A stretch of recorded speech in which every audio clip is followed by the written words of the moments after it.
Então, a gente vai começar a aula de 30 de maio de 1962, em que Lacan começa, né, chamando novamente atenção para o fato de o sujeito ser efeito do significante. Logo no início, que ele vai falar disso, eu acho que eu já dei uma primeira palhinha sobre essa primeira página do seminário do dia 30 na última vez. E então ele introduz essa lição retomando essa noção, ou esse a priori, a gente já podia dizer, né? Retomando a função da topologia aqui no seminário, em articulação com a ciência. Ele faz uma rápida alusão ao número transfinito, que é da teoria, né, da matemática moderna, dos transfinitos, né, o Aleph, que na realidade ele vai retomar da seguinte maneira, né? Uma teoria como aquela do transfinito, cujos impasses antecedem largamente nossa colocação em valor da função do traço unário, na medida em que essa teoria do transfinito, o que afunda é o retorno, a sacação da origem da contagem antes do número. Quero dizer, do que antecede a toda contagem e ao mesmo tempo compreende o número, compreende a contagem e a sustenta. O que é o transfinito? O transfinito é o estudo do infinito. O infinito que, então, você não tem como identificar ali o número, porque é infinito, mas ele implica uma série em que, vamos dizer, que é Aleph mais 1, Aleph mais 2, Aleph mais 3, né? Que são, então, os números transfinitos, que vão para além do finito. Alguma dúvida? Bom, então, e por isso que ele vai dizer que antecede a contagem, ao mesmo tempo em que a compreende e a sustenta, porque toda contagem implica esse mais um, mais um, mais um, mais um, né? Muito bem. Aí, dali, ele vai para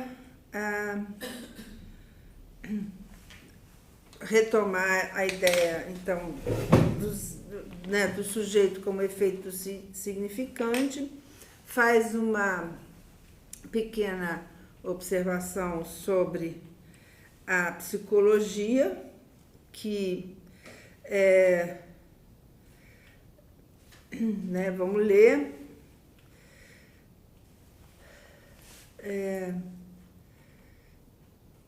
Se é verdade que as coisas são assim, que a experiência analítica é aquela que nos conduz através dos efeitos encarnados do que evidentemente, desde sempre, os efeitos encarnados do fato da primazia do significante sobre o sujeito, não é possível que toda espécie de tentativa de redução das dimensões da nossa experiência, do ponto de vista já constituído do que se chama a ciência psicológica, no sentido de que ninguém pode negar não pode não reconhecer que ela seja constituída sobre premissas que negligenciariam, é isso? Negligenciavam. E com razão, porque estava iludido, negligenciavam essa articulação fundamental sobre o que nós colocamos a ênfase nesse ano somente de uma forma mais explícita, mais cerrada, mais amarrada. Não é possível, digo, que toda redução do ponto de vista da ciência psicológica, tal como ela se constituiu, conservando como hipótese um certo número de pontos de opacidade, de pontos eludidos, de pontos de realidade maior, chegue ou chegasse forçosamente a formulações objetivamente mentirosas, né? Não digo enganadoras, eu digo mentirosas, falseadas que determinam alguma coisa que se manifesta sempre na comunicação do que nós podemos chamar de mentira encarnada. Ele está falando que, na medida em que na ciência psicológica não se parte do princípio, então, que o sujeito é efeito do significante, isso leva a formulações necessariamente mentirosas.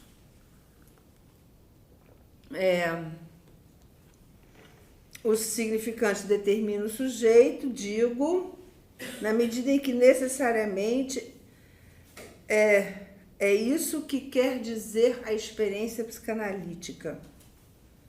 Mas sigamos as consequências dessas premissas necessárias. Esse significante determina o sujeito e o sujeito toma disso sua estrutura. É aquela que eu já tentei lhes demonstrar esse ano a propósito da identificação. Quer dizer, dessa alguma coisa que foca sobre a estrutura mesma do sujeito, a nossa experiência, né? Estou tentando fazer vocês seguirem a ligação do significante com a estrutura subjetiva. Aí ele vai falar uma coisa que eu acho bem interessante, sobretudo para o nosso tema aqui de dezembro.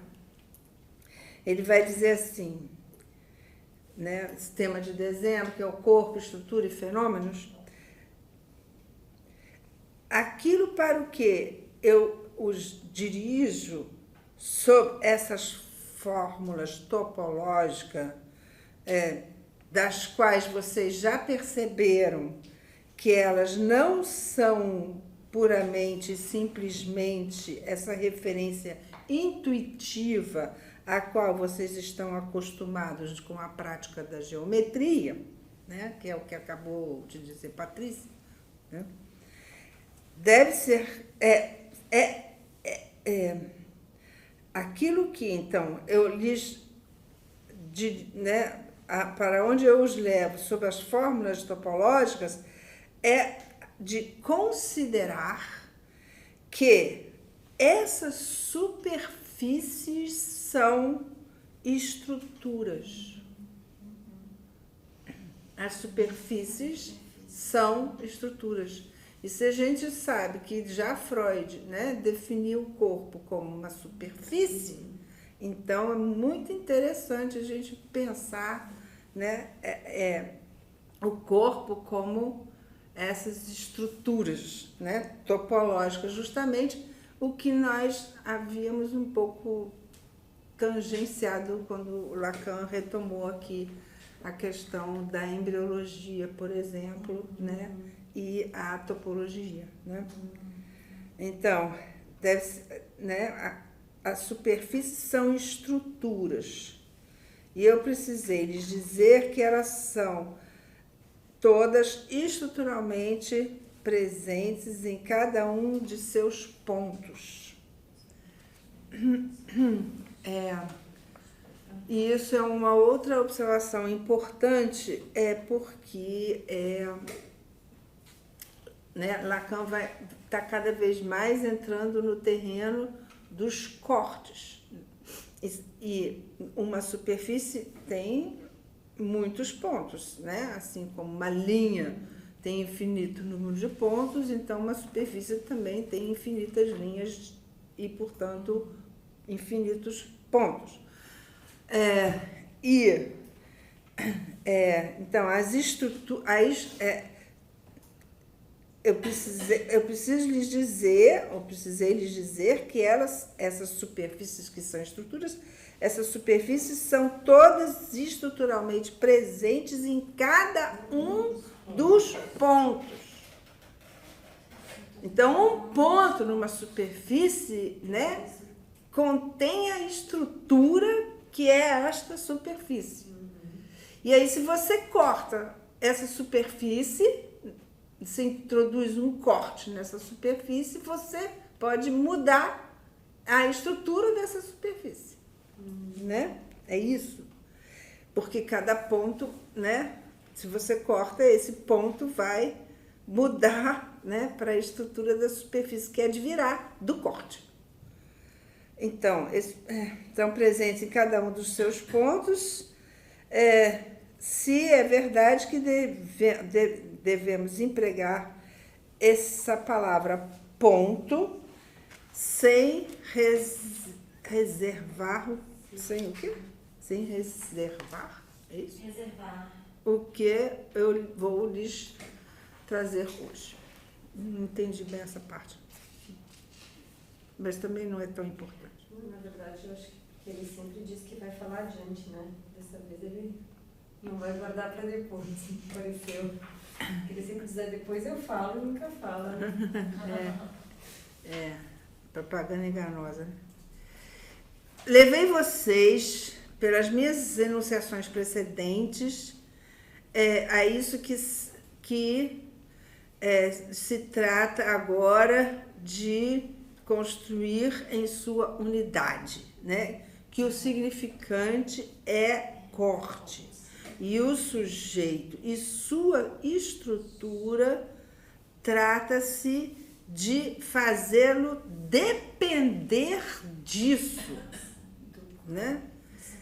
Isso é possível no que eu lhes demando, que eu os demando em admitir e de me seguir pelo menos um tempo, que o sujeito tem a estrutura da superfície, ao menos topologicamente definida. E aí é muito interessante a gente pensar o corpo superfície e o sujeito superfície, né? Trata-se, então, de cingir como o corte engendra a superfície. E é isso que eu comecei a exemplificar, e aí ele retoma aquele exemplo que nós vimos no final do semestre passado, que eu até fiquei 2 seminários, assim, quebrando a cabeça do que ele estava falando, até descobrir que, na realidade, em função de um estar ligado ao outro, esse outro se transforma, né? Mas pelo corte do primeiro, né? Então, é isso que ele vai retomar. É isso que eu já comecei a exemplificar para vocês, aquele dia em que numa dessas exemplos sobre a superfície de Möbius, eu lhes mostrei que essa superfície, se vocês as cortam de um certo modo, se tornam também outras superfícies. Quero dizer, topologicamente definidas e materialmente cingíveis, como mudadas, porque não são mais as superfícies de origem, que é a superfície de Möbius original, né? Então, me perdi. Pelo simples fato de esse corte mediano que vocês fizeram levou a uma outra figura, né? Aí ele fala assim, vocês vão pensar que a superfície permite o corte, mas eu vou lhes dizer o contrário. É o corte que nós podemos conceber em tomar a perspectiva topológica, ao tomar a perspectiva topológica, que é o corte que engendra a superfície. E isso é muito importante, pois, no fim das contas, é aí talvez que nós iremos poder perceber o ponto de entrada, a inserção do significante no real. Né? Se o significante é o corte, então é a inserção do significante no real, né, que engendra a superfície. Né? Então, a inserção do significante no real é aí que nós podemos cingir, constatar na praxis humana que é porque o real nos apresenta, se posso assim dizer, superfícies naturais, que o significante pode aí entrar. Então, porque, né, nós temos aí superfícies naturais que o corte vai engendrar superfícies que são sujeitos. Ou seja, o significante que vai engendrar superfícies são sujeitos. É isso. Na medida que o sujeito é essa superfície engendrada pelo corte, né?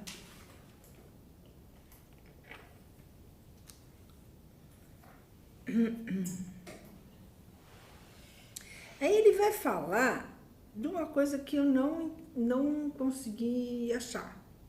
Eu vou ler para vocês. Evidentemente, podemos nos divertir em fazer essa gênese com ações concretas, como se chama, a fim de lembrar que o homem corta e que Deus sabe que nossa experiência é aquela em que se colocou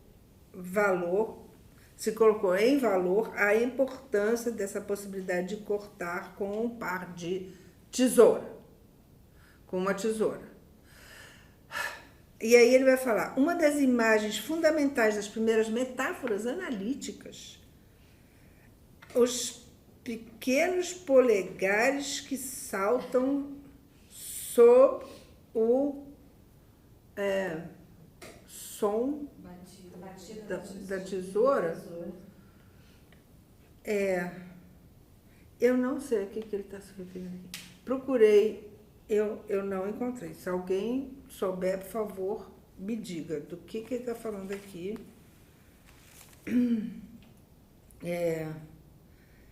Enfim, fica a pergunta. Primeiras metáforas analíticas. Pois as primeiras etapas, né, que são né, 2 polegares, não é isso que está escrito aí? Dedinhos. 2 dedinhos certo, né? que saltam sobre o claque das tesouras. Não é o próprio ato De corte, isso aqui? No corte da sessão? Mas aí ele vai chegar, né? Ele vai fazer umas associações, né? O homem corta para chegar a essa expressão em francês, on te la coupe. Vamos cortá-lo. Na realidade, essa expressão é uma expressão castradora, no sentido de vamos cortar o teu pipi, né? É uma fala castradora. Não sei se dá esse sentido em português da maneira como foi traduzido, mas no homem corta. E que isso se né, chega perto, então, daquela fórmula fundamental, onde la coupe, vão cortá-lo, né? Ou vão cortar o pipi. Hein? As primeiras questões da psicanálise ali no complexo de Édipo, enfim. Aí tem complexo de Édipo? Não, eu tô pensando. Entendi. Não, é no complexo de castração, melhor, né? Depois vai... Não, só porque vai terminar ali... Com a castração. É que agora que tu falou, Então, talvez seja isso, né? Que, enfim, talvez seja uma formulação francesa de algum, né? Essa metáfora analítica. Ele fala que essayer de couper, essayer d'éviter la pierre ou a castration, tentar evitar o pior, a castração. Aonde que está isso? Está numa nota de rodapé sobre essa expressão. Sim, então, honte la coupe é isso, né? Vamos cortá-la, vamos cortá-lo, né? Vão te cortar isso, né? É a ameaça de castração, na realidade. Por que ele está falando disso aqui? Por que ele está falando da ameaça de castração? Porque ele está falando que é o corte que engendra o sujeito, né? Então, evidentemente, né, a castração vai engendrar o sujeito, né? Agora, essa digressão aí sobre os dedinhos na tesoura, Mas isso não tem a ver com a castração própria. Pode ser isso. Metafórico mesmo. A questão da linguagem, essa que antecede a questão da linguagem. Ou tem essa questão também do significante do outro, desses significantes. Quaisquer significantes podem cortar, porque o significante é corte, né? É isso que ele está dizendo aqui. Aliás, eu acho que é a tese fundamental desse seminário. E a gente está chegando nela, né? Depois, aqui o significante é corte, depois no seminário sobre o ato psicanalítico, o significante é ato. Mas, aqui a gente pode dizer, é o ato do corte, né?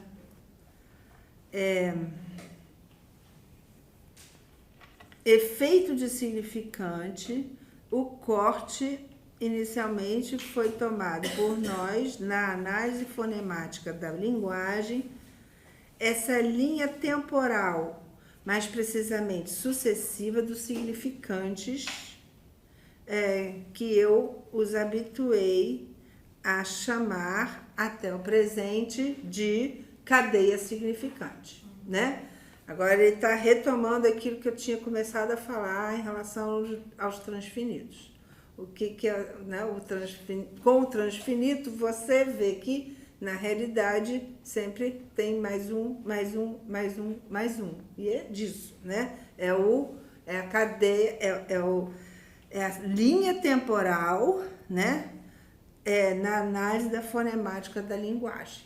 Então, é mais um. Né? Um traço, cada vez um traço, né?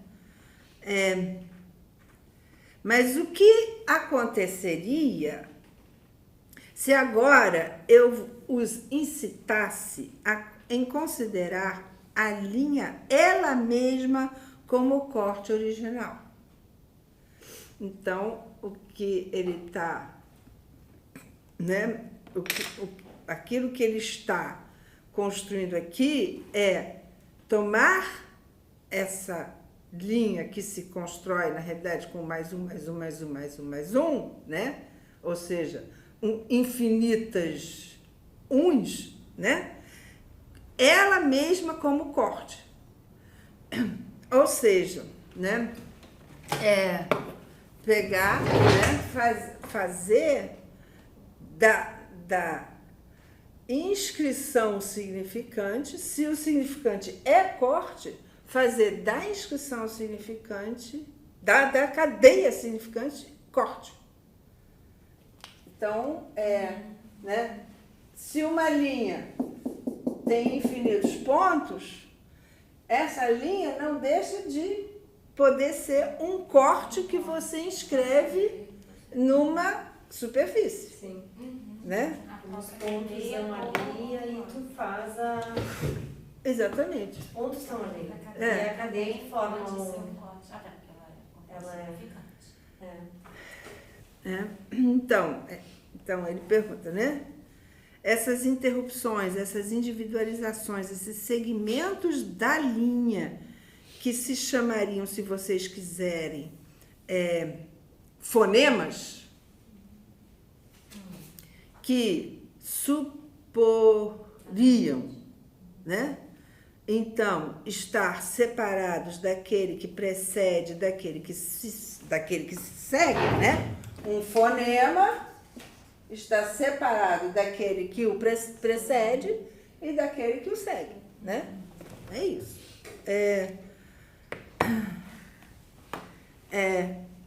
Fazer uma cadeia ao menos pontualmente interrompida. Fazer uma cadeia ao menos pontualmente interrompida. Ele vai voltar aqui a uma referência que ele tinha feito ao Janicot na aula anterior, mas que nós vimos no semestre passado, na lição anterior, em que ele já havia feito uma referência a esse livro de Janicot, A Geometria do Mundo Sensível, e que ele vai retomar, então, aqui, né?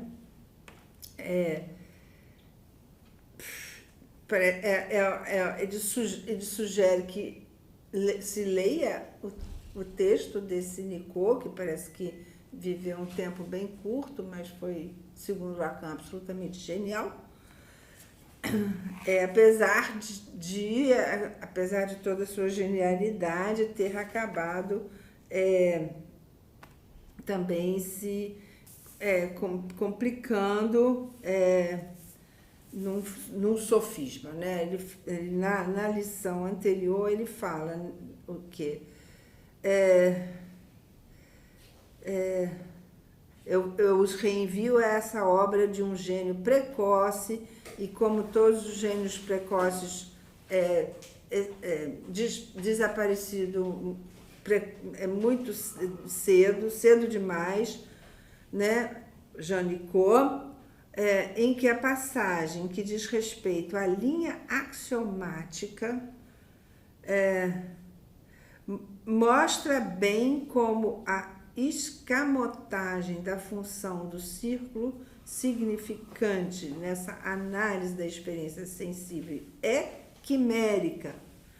Então, a escamotagem da função do círculo significante na análise da experiência sensível é quimérica e leva o autor,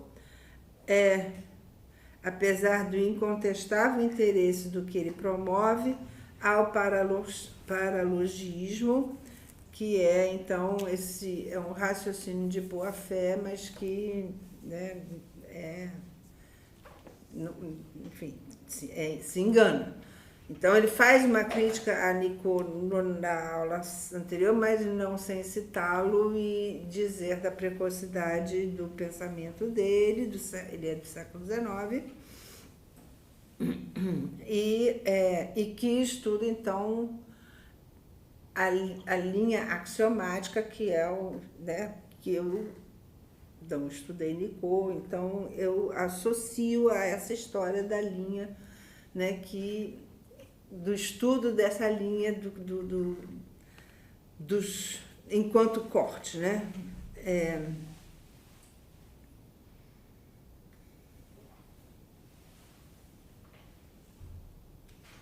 e que então teria definido em suas propriedades intrínsecas e como teria sido mais fácil para ele se ele tivesse colocado no primeiro plano radical da função do corte para a elaboração teórica que ele teve que atravessar com a maior dificuldade e com as contradições que são só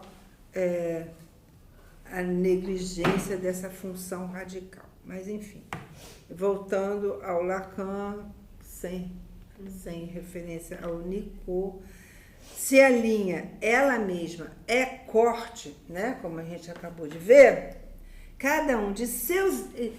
Então, né, ao mesmo tempo, né, cada um de seus elementos será, então, secção de corte. Se a linha é corte, Né? Se a linha é corte, então, cada segmento aqui também é secção de corte, né? Né? Se há infinitos pontos numa linha, então você pode pegar qualquer secção da linha e ainda assim ela será uma linha, né? E, portanto, corte, né? Porque cada seção de linha é uma linha, né? Então, isso aí mostra, né, de novo, como a estrutura é dada pelo corte, que é a própria linha, né? Quando ele diz que a estrutura advém do corte, né? Então, se a linha ela mesma é corte, cada um de seus elementos será também seção de corte. E está aí, em suma, o que introduz esse elemento vivo, se eu posso dizer, do significante que eu chamei de oito interior, ou seja, precisamente o cacho. o significante é o 8 interior quando ele... Não, o significante não. O significante é um segmento de uma linha. Então, tem né, um significante pode, né, ele vai dizer. Mas como é que ele chama esse laço, esse cacho? Porque em francês é boucle e eu nunca sei traduzir isso direito. Quando ele diz, né, que eu chamei de oito... Laço. É porque laço, em português, tem várias associações, né? Tem o laço social, tem, né? E boucle é apenas boucle d'oreille, é o nome francês de brinco, é boucle d'oreille. Esse gancho. Né? Então, a linha se recorta. Qual é o interesse dessa observação? Então, vamos lá. Temos, então, um laço. É isso? Um laço. Temos um laço aqui, né? Aí ele vai mostrar que aqui ela se recorta, né? Ela se recorta aqui, né? Então, aqui é que, né? Se isso aqui é uma sucessão de significantes, né? Tem um significante aqui que corta. Faz a estrutura mudar, né? Não, faz a estrutura. Se o corte for outro, né, vai mudar a estrutura, é isso, né? O corte levado sobre o real manifesta no real o que é o que é sua característica e sua função.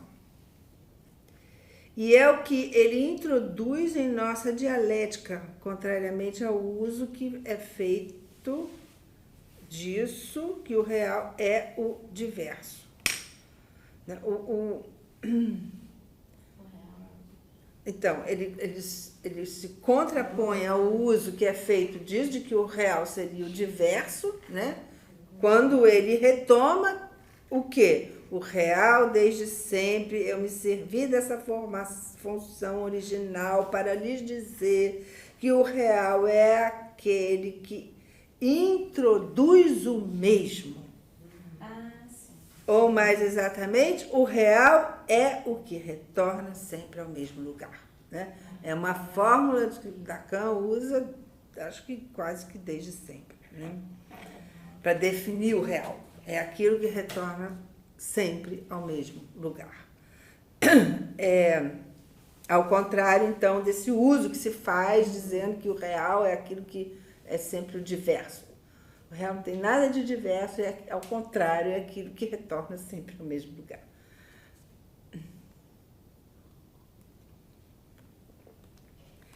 Então,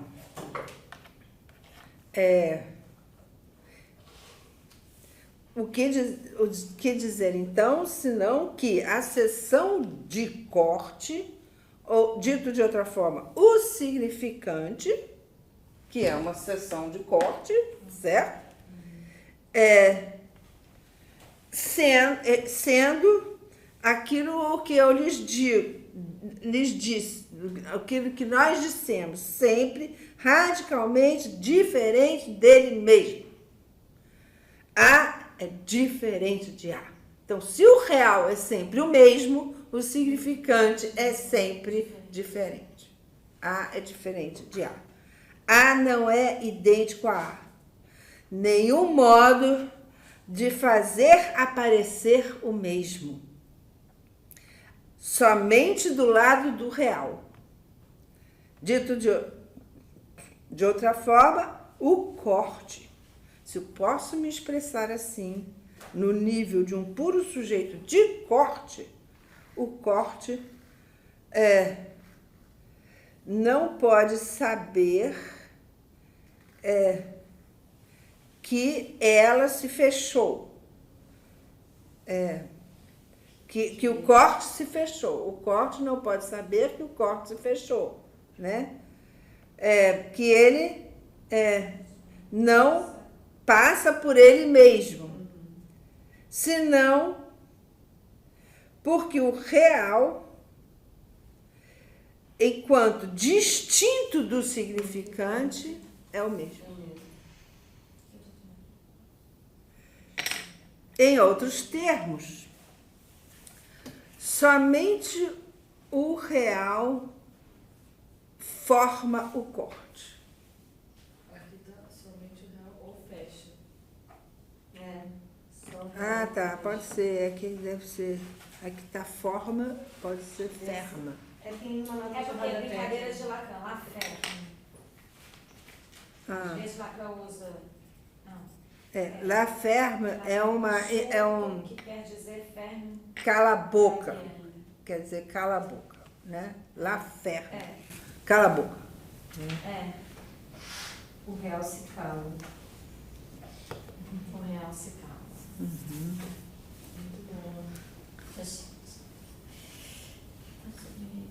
Somente o real a fecha, no sentido de somente o real cala a boca. Em português seria também a tradução seria isso. Fecha o corte porque ele é O real cala a boca. Cala a boca. Melhor tradução. Interessante. Porque o real cala a boca. Nesse E é isso, sentido, né? A gente fica sem palavra. o real fecha. Quando a gente se toma por ele. Esse fecha o corte. O que seria esse fecha? Não, não é o corte. Fecha Não é o corte. La ferme é la ferme la bouche, né? Ferme a boca. Fecha a boca.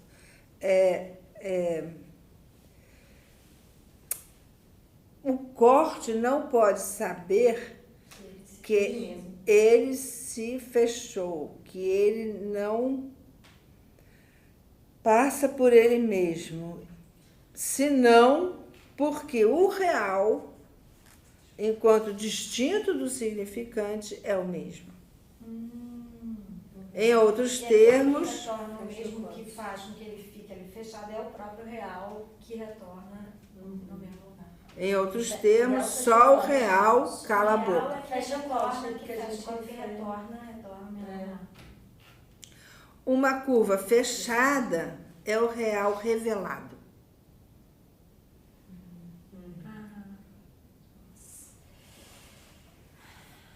Por quê? Porque é o mesmo, né? Mas como vocês o veem mais radicalmente, é preciso que a curva se recorte. O corte se recorte. É o que o corte se recorte, desculpa, tá certo. Que o corte se recorte. Esse corte se recorte na repetição? É, ele vai chegar lá, né? E o corte se recorta aqui, né? Então, aqui você tem o... Como é que é? A curva fechada, né? A curva fechada. Mas tem aqui, né? O corte que recorta. Que se recorta, né? Essa curva, ele faz essa demonstração com a questão do 8 interior. Não é isso? Não, ele faz assim, tá? Mas o 8 interior não é essa própria... Exatamente. Calma.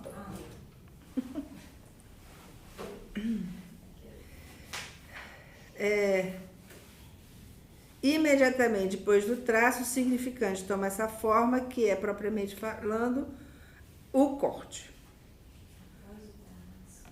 Né? Aqui, o corte, né? E aí você pode ir finalmente para a satisfação da Patrícia, para o 8 interior, né? Então, e no 8 interior você tem uma via assim e uma via assada, né? É Aí que ele se recorta. Aí que ele se recorta.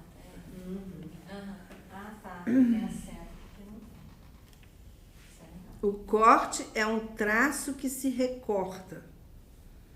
E é somente depois que ele se forma sobre o fundamento que, se cortando, ele reencontrou o real. Ele lá encontrou. Mas essa questão do corte, então, a gente só pode pensar o corte, então, nesse momento que ele se recorta, porque o significante, ele nunca está sempre referido a outro significante, teria com isso. Não, a gente está falando do significante né? Eu acho que é por isso que ele está tentando disjuntar um pouco da ideia da cadeia associativa, porque não é que ele fala cadeia significante, mas ele quer dar um outro nome, ele quer justamente pensar na linha em que você tem porque a cadeia significante, né, a partir da associação com a cadeia associativa de Freud, implica que um significante esteja referido a um outro significante. Aqui ele está falando do significante enquanto corte, né? Por quê? Porque o que o interessa, no fim das contas, nessa história, é mostrar, né, que se o significante é corte, você pode fazer valê-lo como tal. E no lugar de ele estar apenas repetindo a mesma cadeia que determina o sujeito desde sempre da qual ele não consegue se livrar. Então, se você introduz o significante como corte, você corta isso e pode promover uma nova estrutura com um significante. Então, pode ser o mesmo que pode ser o mesmo para o sujeito. Não, ele está falando da interpretação como corte, né? Da interpretação psicanalítica como o ato analítico como corte, né? Disso que ele está falando, né? Então, é somente depois que ele se forma sobre o fundamento que, se cortando, ele encontra o real, o qual só permite conotar como o mesmo, respectivamente, o que se encontra sobre a primeira, sobre o primeiro e depois a segunda, o segundo laço, né? É laço de novo?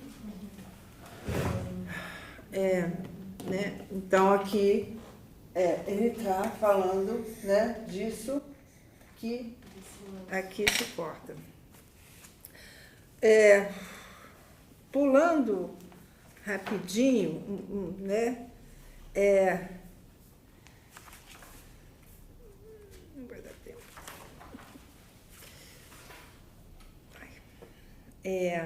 Não vai dar tempo.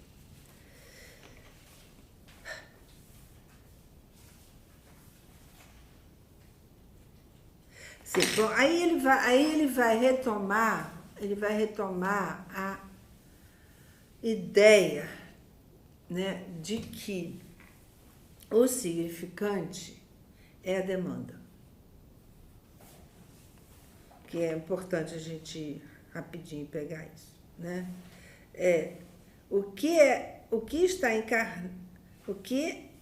encarna o significante são todas as vezes que a demanda se repete. E se justamente não foi em vão que a demanda se repita, e se justamente não é em vão que a demanda se repete, não haveria significante, porque não haveria demanda. Ou seja, o significante é demanda.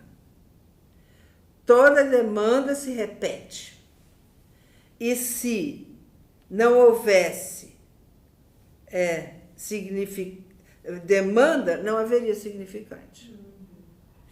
Então, ele está aqui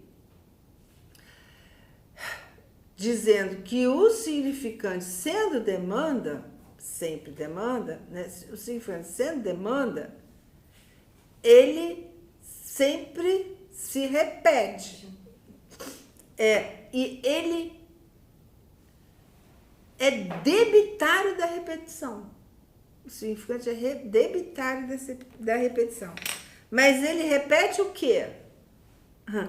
Ele, ao repetir, ele repete o diferente, porque ele é diferente, né? Mas como ao repetir, né? Ao repetir, ele implica o real, ele é o mesmo. Então, ele vai chegar, né, ao quê? Ao que nós já sabemos que é o toro. O toro, né, que na realidade, ele vai, né, quando nós começamos a trabalhar o toro, nesse seminário mesmo, né, Lacan havia identificado isso aqui como as demandas, isso aqui como o desejo, não é? Sim. Então, essas voltas das demandas, elas, na realidade, elas engendram o próprio vazio do desejo, não é?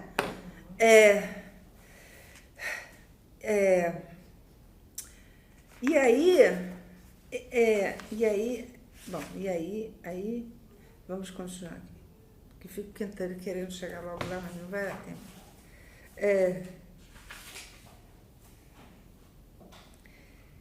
Aí ele vai retomar uma frase de um humorista, no final de um texto desse humorista, que se chama Alfred Jarry, frase que viva a Polônia, senhores, porque se não houvesse Polônia, não haveria poloneses. Aí ele diz assim, a demanda é a Polônia do significante. Parece bastante enigmática essa frase, a demanda é a Polônia do significante, mas ela na realidade significa uma coisa simples.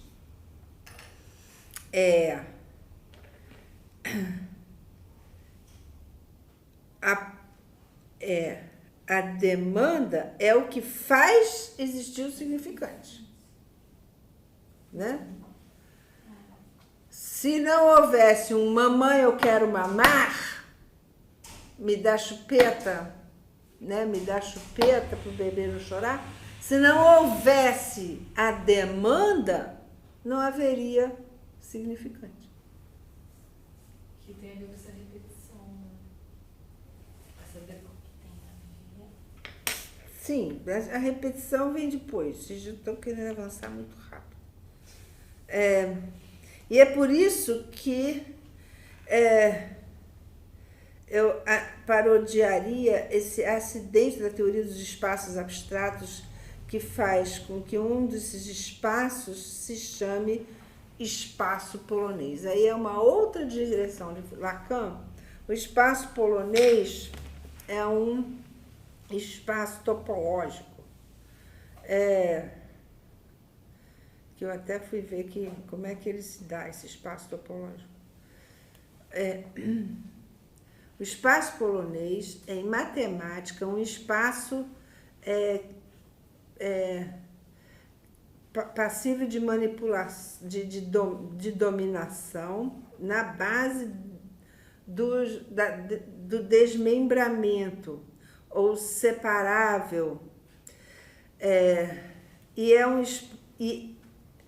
um espaço polonês, na realidade, assim chamado, porque ele foi conceitualizado pelo grupo Bourbaki, que é um grupo matemático absolutamente fantástico, por 3 poloneses, que são o Kazimierz Kuratowski, o Alfred Tarski e o Wacław Sierpiński. Então, esses 3 poloneses é que criaram esse espaço dentro da matemática, e porque os 3 poloneses o criaram, ele se chamou espaço polonês em matemática. Então, todo mundo em matemática, quando se fala de espaço polonês, sabe do que se trata a partir, né, dentro do campo da topologia. Então, quando ele fala, né, chamemos hoje o significante, um significante polonês, né? Polonês, ou seja, um significante que é a demanda. Por que ele quer chamar esse significante de polonês? Porque ele quer evitar que ele seja chamado de significante lac, ou de significante do lacanismo.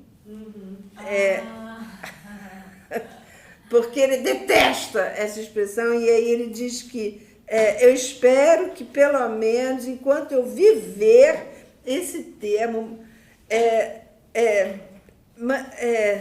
não apareça, né? Não seja repetido, porque alguém parece que chamou, não, a teoria lá, né? O lacanismo lá que vocês vão assistir e tal, né?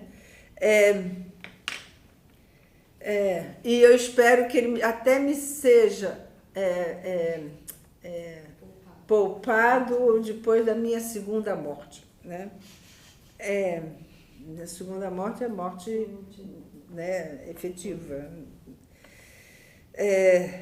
Então, esse meu significante polonês está destinado a ilustrar a relação do significante consigo mesmo, quer dizer, né, com a demanda, né? Quer dizer, em nos conduzir à relação do significante com o sujeito, se é que o sujeito possa ser concebido como seu efeito. É isso. E isso é interessante também, porque engendra um sujeito efeito da demanda, né? Da demanda, exatamente. E retoma aquela a articulação dos dois tórios, o tório do sujeito, o sujeito e tório do outro, né, em que as demandas é que vão produzir o vazio do tório do sujeito, que é o desejo do sujeito, né? Então é isso.